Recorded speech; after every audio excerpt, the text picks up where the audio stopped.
Assalamualaikum warahmatullahi wabarakatuh. Selamat pagi semuanya. Semoga semua dalam keadaan sehat walafiat ya. Amin ya rabbal alamin.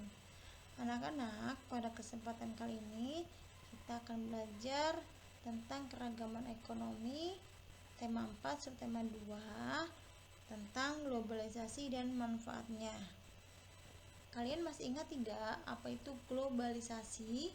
Ya, globalisasi diambil dari bahasa Inggris, yaitu proses menuju satu dunia atau proses mendunia. Atau globalisasi adalah masuk atau meluasnya pengaruh dari suatu negara ke negara lain. Apa saja tanda-tanda globalisasi? Yang pertama, batas negara semakin menipis. Yang kedua, informasi mudah menyebar. Yang ketiga adalah kegiatan perdagangan semakin meluas. Nah, apa saja dampak positif dan negatif dari globalisasi? Yang A, dampak positif globalisasi. Yang pertama adalah hubungan komunikasi lebih mudah. Kenapa? Karena kemajuan teknologi komunikasi dan transportasi memudahkan semua orang melakukan hubungan dengan orang lain meskipun berbeda tempat. Saudara, keluarga, atau teman yang berada di daerah atau negara lain dapat dengan mudah kita hubungi atau datangi. Telepon atau pesawat terbang menjadi alatnya, yaitu dari hubungan komunikasi yang lebih mudah.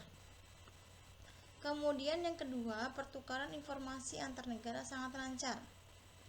Kemajuan di bidang informasi menyebabkan kita dapat mengetahui berbagai peristiwa yang terjadi di negara lain dengan cepat. Contohnya, pertandingan olahraga, kejadian politik, atau peristiwa sosial dan budaya dengan mudah bisa kita saksikan melalui layar televisi. Dengan dukungan perangkat internet, informasi dari berbagai belahan dunia dengan mudah dapat kita terima secepat peristiwa yang terjadi pada saat sekarang. Yang kemudian, dampak positif yang ketiga adalah harga barang menjadi lebih murah. Globalisasi menjadi banyak negara berlomba memproduksi barang yang murah. Sesuai dengan mekanisme pasar, jika barang-barang yang ditawarkan banyak, maka harga-harga akan murah. Meski murah, mutu tetap terjamin. Perlombaan dalam harga dan mutu menyebabkan para konsumen bebas memilih. Mereka bebas untuk mendapatkan barang yang murah sekaligus bermutu bagus. Itu dampak positif dari globalisasi, harga barang menjadi lebih murah.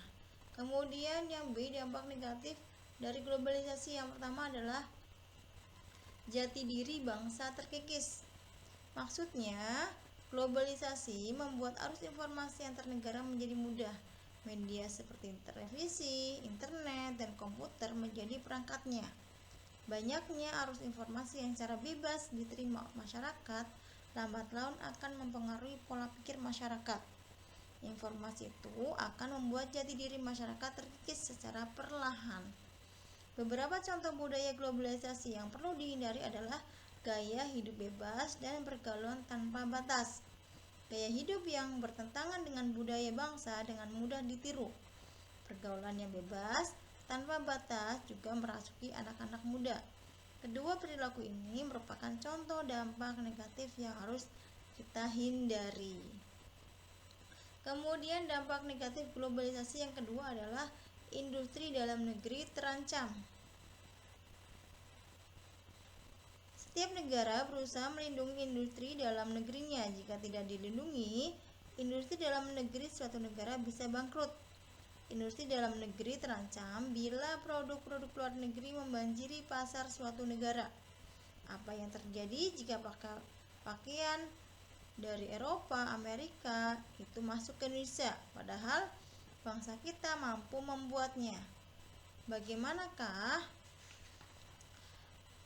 nasib para petani di negara kita jika buah semua yang kita beli impor seperti apel, kemudian jeruk itu berasal dari negara lain?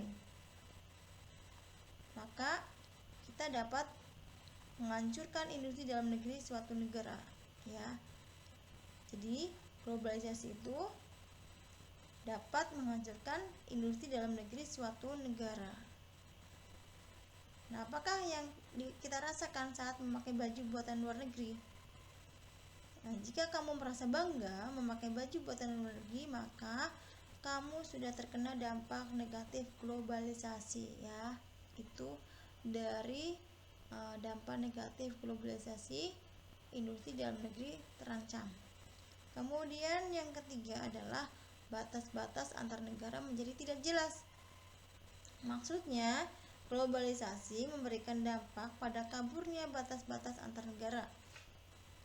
Hal ini terjadi karena sebuah negara tidak mungkin lagi mengendalikan secara penuh perusahaan-perusahaan asing yang menanamkan modal di negara tersebut.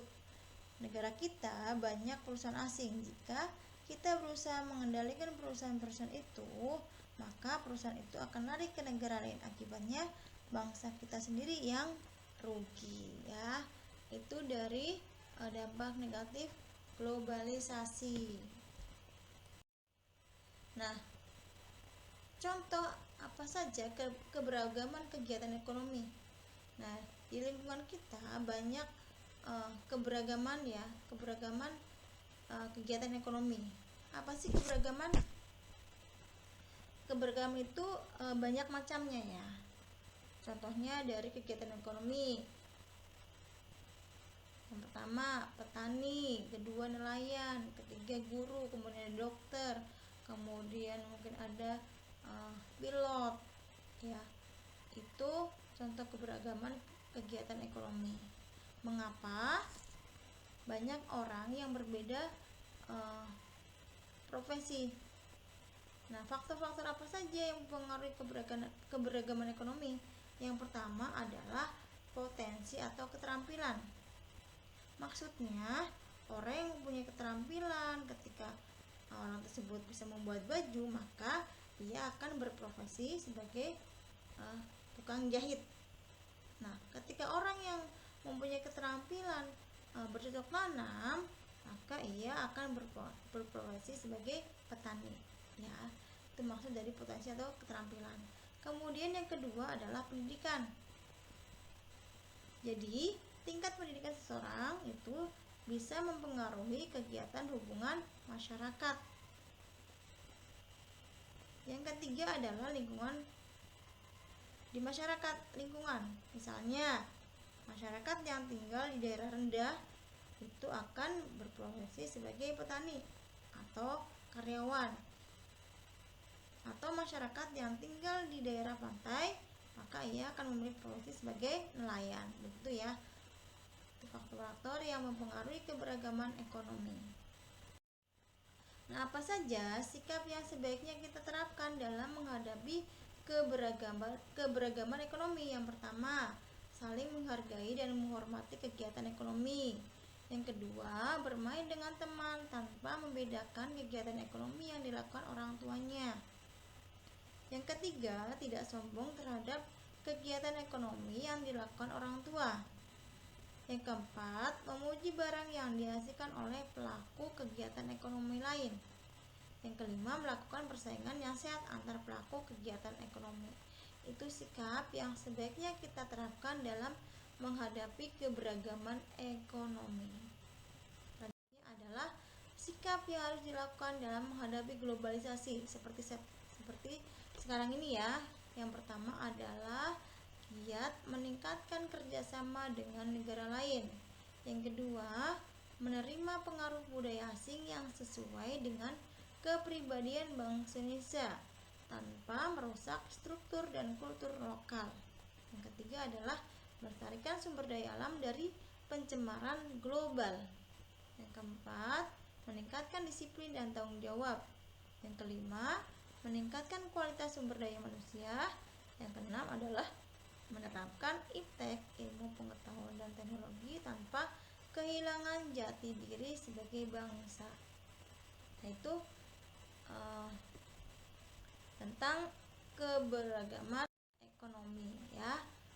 Demikian untuk materi hari ini. Kurang lebihnya ibu minta maaf. Assalamualaikum warahmatullahi wabarakatuh.